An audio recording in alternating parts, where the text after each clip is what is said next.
Cricket में एक बल्लेबाज कितने तरीकों से आउट हो सकता है। आपने सुना होगा catch out, bold, run out, लेकिन आज हम आपको बताएंगे पूरे 11 तरीके के जिस तरीके से प्लेयर को आउट किया जा सकता है।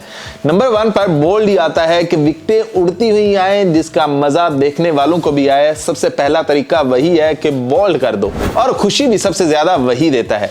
जबकि दूसरे नंबर पर आता है कैच आउट, हिट मारने के लिए, छक्का मारने के लिए जाए और अपनी विकेट गंवा बैठे, कैच आउट हो जाए। नंबर 3 पर आता है LBW। अगर गेंद बल्लेबाज के पैड पर या जिस्म के किसी भी हिस्से पर लगे और अंपायर को लगे कि ये विकेटों में लग रही है तो वो आउट करार दे सकता है। फिर नंबर 4 पर आता है रन आउट, यानी कि अगर बल्लेबाज रन के लिए दौड़ रहा हो और पहले ही विकेट को गेंद लगा दी जाए उसके क्रीज में पहुंचने से पहले ही, तो रन आउट करार दिया जाता है और वो आउट हो जाए। ये तो सब ही जानते हैं। फिर नंबर 5 पर आता है स्टंप आउट। अगर विकेट कीपर बल्लेबाज के क्रीज से बाहर होने के दौरान विकेटों को गेंद लगा दे। आपने अक्सर देखा होगा कि क्रीज छोड़कर शॉट मारने के लिए प्लेयर जाता है और अगर कीपर के हाथ में गेंद आ जाए और वो विकेटों को लगा दे तो वो स्टंप आउट होता है। और फिर आता है नंबर 6 पर हिट विकेट। अगर बल्लेबाज अपना जिस्म, बल्ला या फिर उसके कपड़े भी अगर विकेट को लग जाएं और बेल्स नीचे गिर जाएं तो वो भी आउट करार दिया जाता है। जैसे कि आपने इंजमामुल हक को देखा था कि वो विकेटों के ऊपर गिर गए थे और आउट करार दे दिए गए थे। नंबर 8 पर आता है हैंडल्ड द बॉल। अगर बल्लेबाज अपने हाथ से जानबूझकर गेंद को पकड़ता है या फिर फेंकता है तो उसे हैंडल्ड द बॉल कहते हैं और उससे भी आउट करार दिया जाता है। फिर आता है नंबर 9 पर फील्ड में रुकावट डालना, यानी कि अगर आपको कोई रन आउट करने जा रहा है या फिर आपका कैच पकड़ने जा रहा है तो जानबूझकर आप गेंद की सिमत पर दौड़ पड़े जिसकी वजह से फील्डर की राह में आप रुकावट बनते हो तो इस सूरत में भी आपको आउट करार दिया जाएगा। नंबर 10 पर आता है गेंद को 2 बार हिट करना, यानी कि एक बार आपने गेंद को हिट किया और वो सही से लगी नहीं और ऊपर वो हवा में है और आप दोबारा उसे हिट करने जाएंगे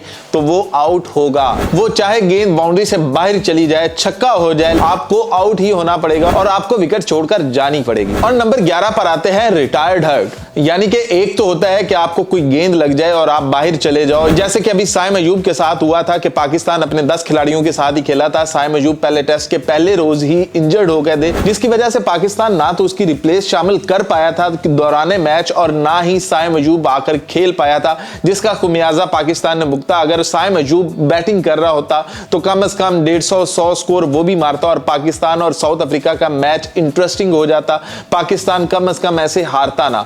तो एक तरीका ये भी होता है और एक तरीका ये होता है कि अगर आपसे हिट नहीं लग रही है और आप बाहर चले जाते हो और वापस नहीं आते हो तो ऐसी सूरत में भी आपको रिटायर्ड हर्ट ही माना जाएगा। जैसे आपने देखा होगा अपने गली मोहल्लों में कि किसी प्लेयर को से हिट नहीं लग रही तो हम कहते हैं कि चल यार तू जा किसी और को आने दे, तेरे से छक्के ही नहीं लग रहे, और वो बाहर बैठा रहता है और दोबारा उसे अगर बैटिंग का मौका नहीं मिलता है तो वो रिटायर्ड हर्ट आउट ही करार दिया जाएगा। तो टीम में होते हैं टोटल 11 खिलाड़ी और 11 ही तरीके हैं आउट करने के भी। ये तो है इंटरनेशनल तरीके, जबकि हमारे गली मोहल्लों में, हमारे ग्राउंड्स में कुछ और भी तरीके चल रहे होते हैं कि घर में गई गेंद तो आउट होगा, बाहर गेंद गई तो आउट होगा, उड़ती गेंद गई तो आउट होगा। आप बताएं कि आपके इलाके में सबसे फनी आउट किसे करार दिया जाता है कि जिसे देखकर कहे बंदा ये भी आउट होता है।